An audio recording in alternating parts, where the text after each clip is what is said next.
Hello everyone, my name is Dilip Kumar. Today I am here to give a demo about my full stack application which is backed by .NET Web API, .NET Core Web API and front end as ReactJS.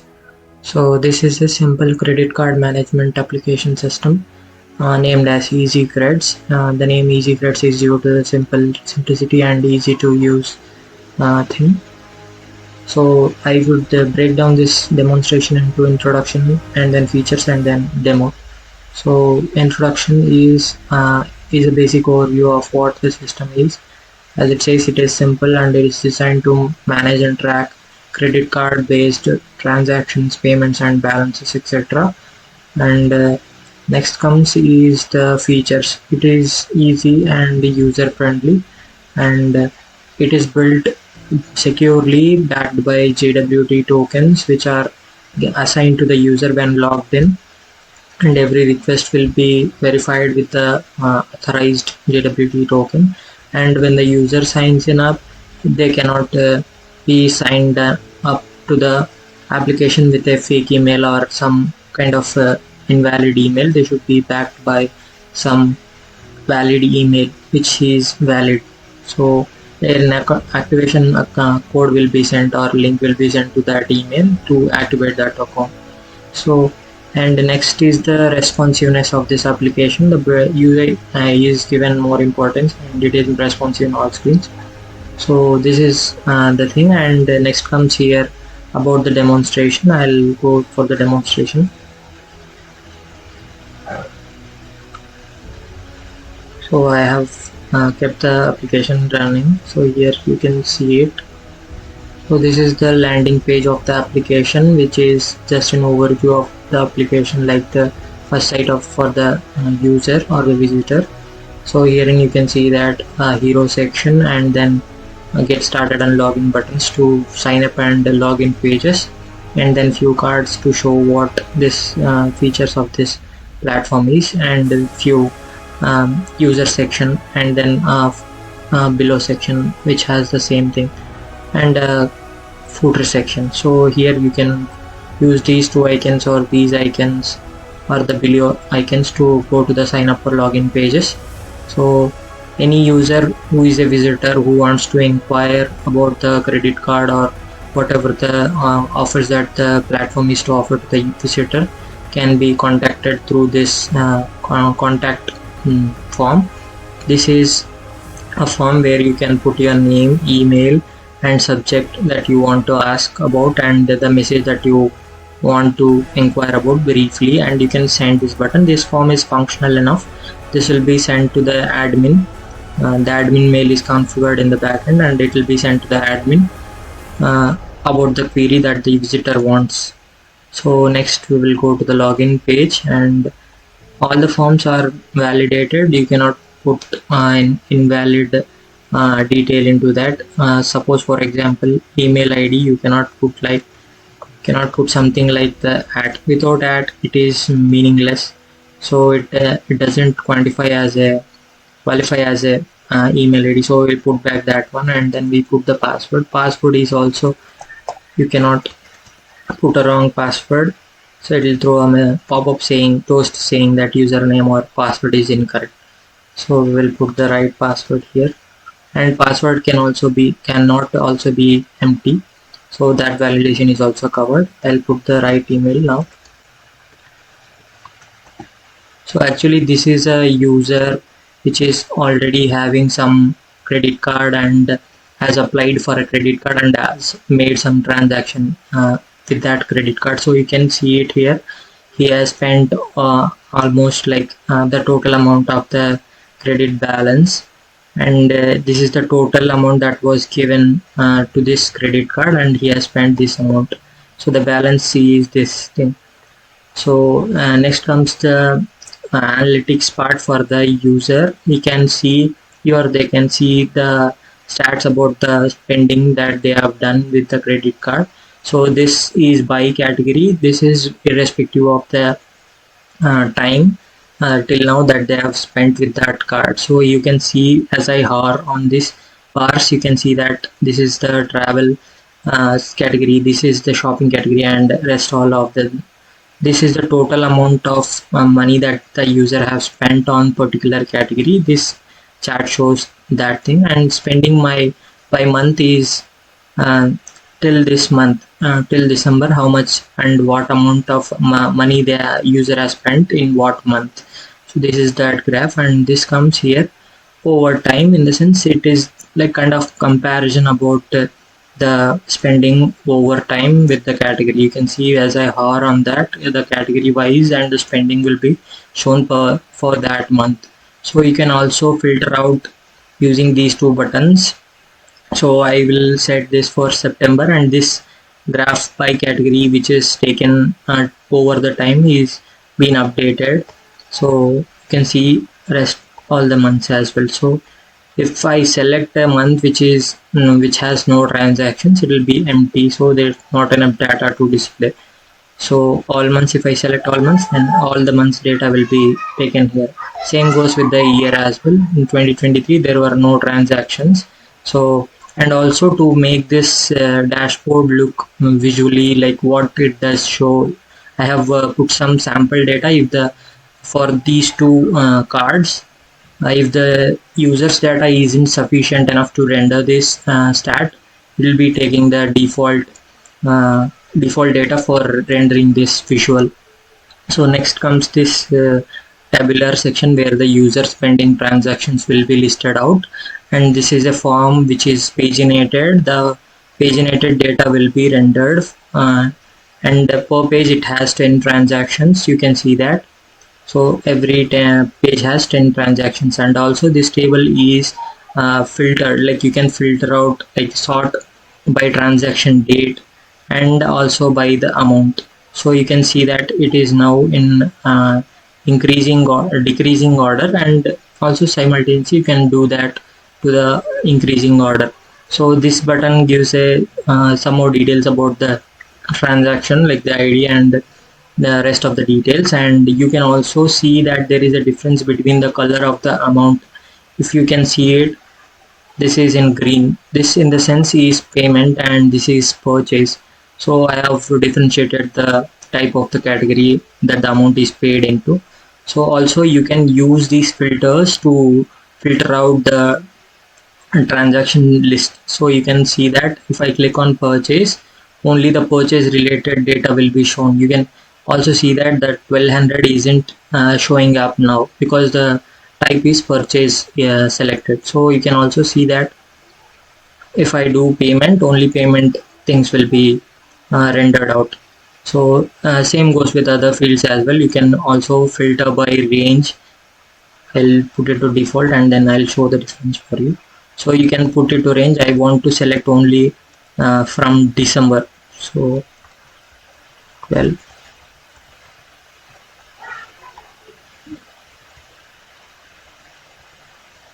December 2024. So from date is the December, like you can see all the dates are in the month of December only. These are the records that the transaction happened in December.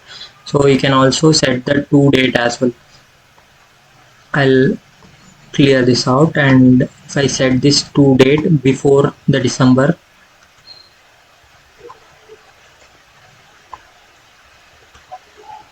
so you can see that before December, you can see that all the things are before December only. So all the things are before December. And also you can do by category also. Groceries, you will get only groceries, and can do travel if there is any record for that. Utilities, same goes with utilities. You can see that there is no transaction. It shows this pop-up message that in this category there are no transactions. You can also filter it out by the amount, like I'll default it.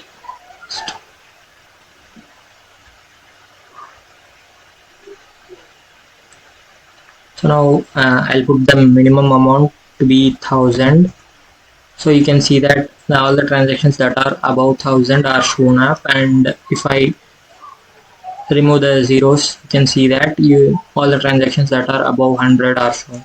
Same goes with the range as well, from 100 to 200. So you can see all the transactions that are between 100 to 200 are shown up. So this is how the filtering mechanism works out. So actually this user is a normal user. Actually this application has two users. You can say that as role based application, and the user will have only the details shown up with respect to him or her.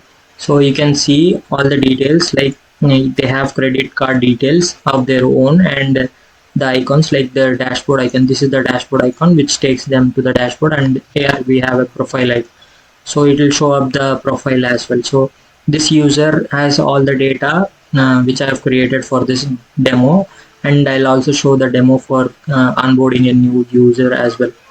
So the user can select this and they can edit their data, they can change these are the drop downs that they have. These are the all the fields are backed up, like the you can see that amount cannot be zero, all the validations are being done. So for all the fields the validations are being done.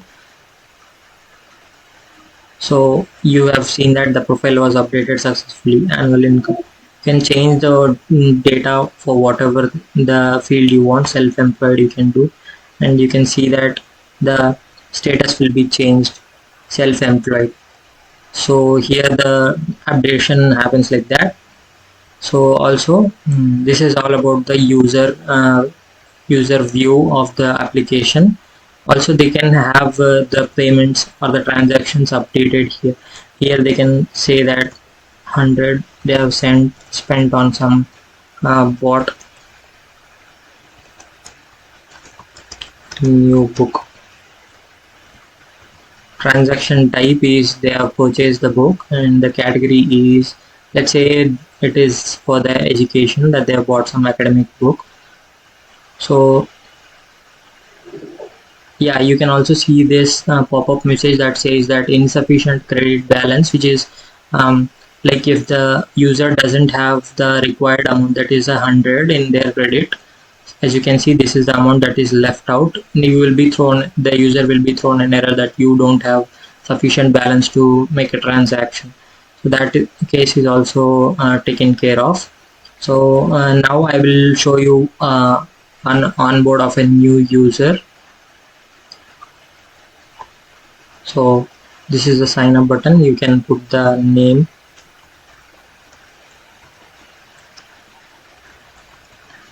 Also the user sign up is also backed by the email activation that I mentioned it in the beginning. So they can also mention like,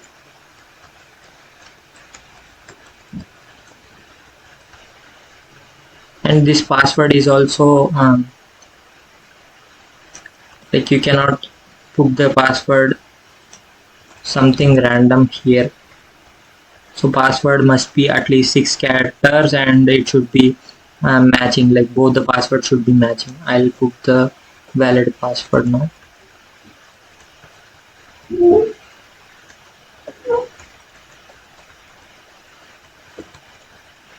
So both have matched now, and it is the error is gone.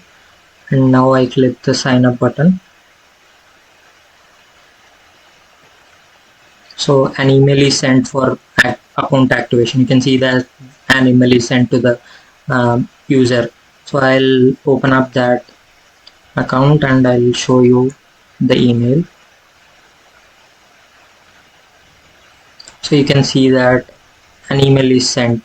So you can click on this one and your account will be activated, and then you can go back and log in into that account.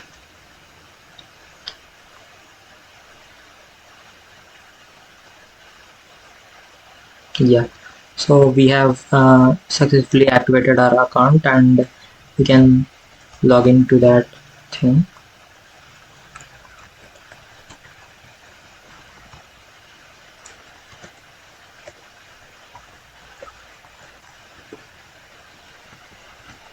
So now it shows as your profile is incomplete. It shows only at one time at the beginning of the login. So it shows your profile is incomplete. Please complete your profile to access full features of this application. So this is the view that the user sees when the user first logs into the account. So you can also see that this logo is taking the first character of the email ID that the user puts in.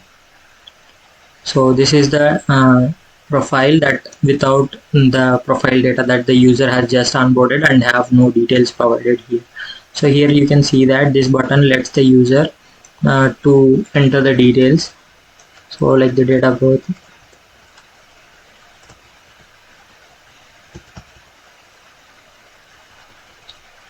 and all of these fields are like validated, so as I shown previously.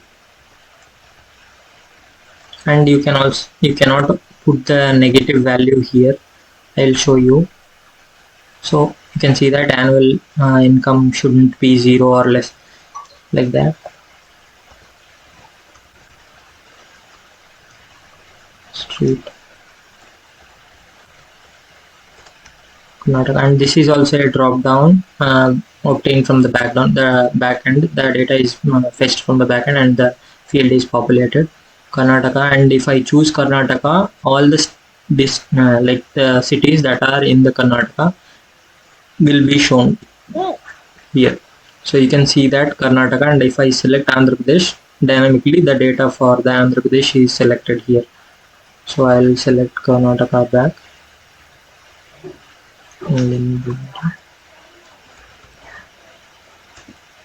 So now if I click on this one, your profile has been created, and you can see that the updated data is showing here now. So this is about the profile section. And next comes here the credit card, applying for a credit card.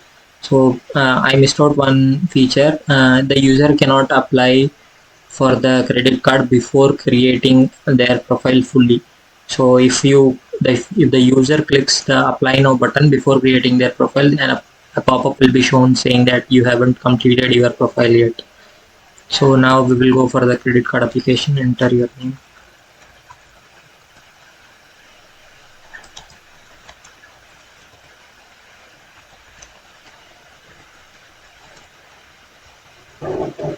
This field is also validated.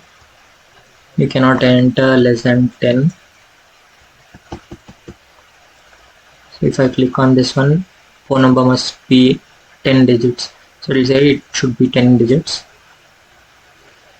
Submit.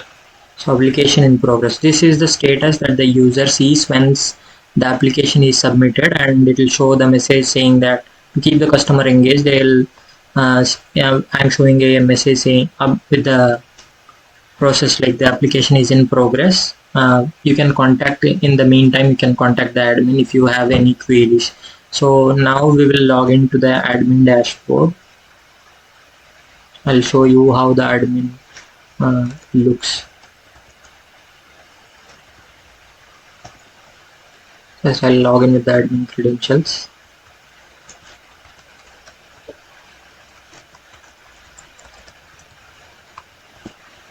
So you can see that a new application is been showing up here.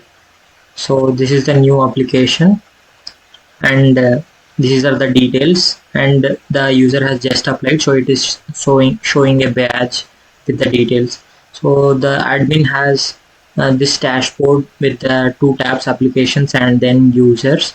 Users see there is a status with the user just applied for the credit card and applied. The user can send an email from here directly.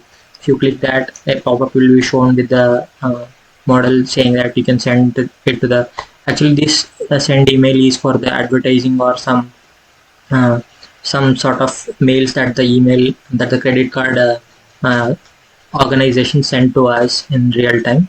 So it also has the filter here. Actually we have only 4 records, so this filter isn't showing any effect. So you can see that there is a new application, and you can either reject or approve this. So if I approve this,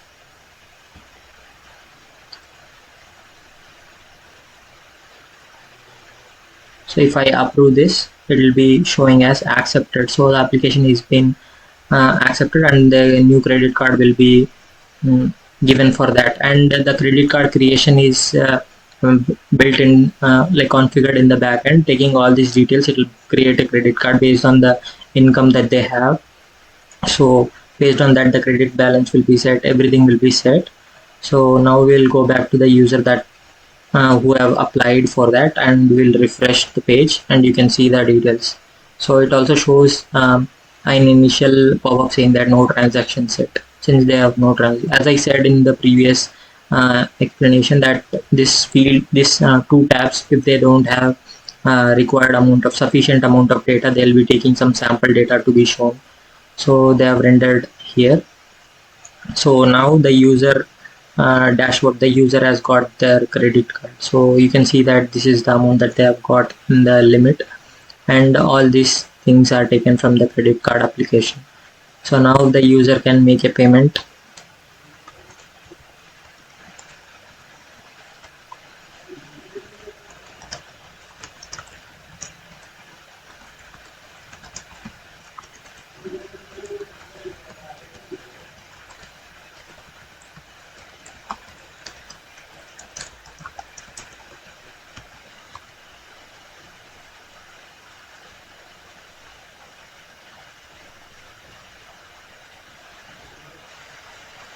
When we click on this submit button, a new transaction will be created, and you can see that is updated.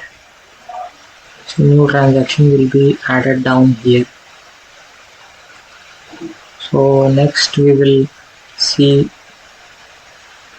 as we have seen that the new transaction has been added, you can see the details as well. This is how a user can add transactions and do their transactions and maintain the record of their transactions. So, and now this is all the data. So, and we will go back to the user admin user, where I've just shown the application section, and there is one more section where I've shown you this users section. And the difference between the admin and the user is that the admin has the privileges to approve or reject the applications, and also do some marketing kind of stuff like the sending mails to the user. And also I forgot to show you that welcome mail will be sent to the user like this, with an attachment which shows this one, and it has some basic stuff like how to apply a credit card and how to do things. And this mail will be sent at the time when the user gets onboarded to the system successfully. This is just a basic PDF that has some information about the application and how they can use it for them. So also, and there will be one more mail on the confirmation of their credit card. This is the mail that they will get, like we get in the real time, like the emails that we get from the application, like the organization where we applied for credit card. So here they will have, and all this is dynamically generated in the from the backend, so the user can have a glance of what they've got in their credit card. So this is about the mail and everything. And then comes the other thing that I have for the admin user specifically, and that is the user managing roles, like role management in the system. Assume that the admin and this system is initially backed by a bootstrapped admin user with the default credentials that is maintained in the system while bootstrapping it for the first time. Like when we deploy the system for the first time, and a default admin user will be created. That is the admin user that you are viewing now. And assume that the new employee joins the organization, and the admin should assign a role to them. So now here we can see that these are the roles that these guys have, and this is the user, current user, you can see it here. And assume that this guy, the DSSK email with email, has the user ID and wants to be an admin, and put some request to the admin saying that I want the admin role. So here in the admin can assign the admin role to them. So once you click on this confirm yes, so you can see that the admin is allotted for this guy. So thank you everyone, that was all about my application. So thank you again for this opportunity.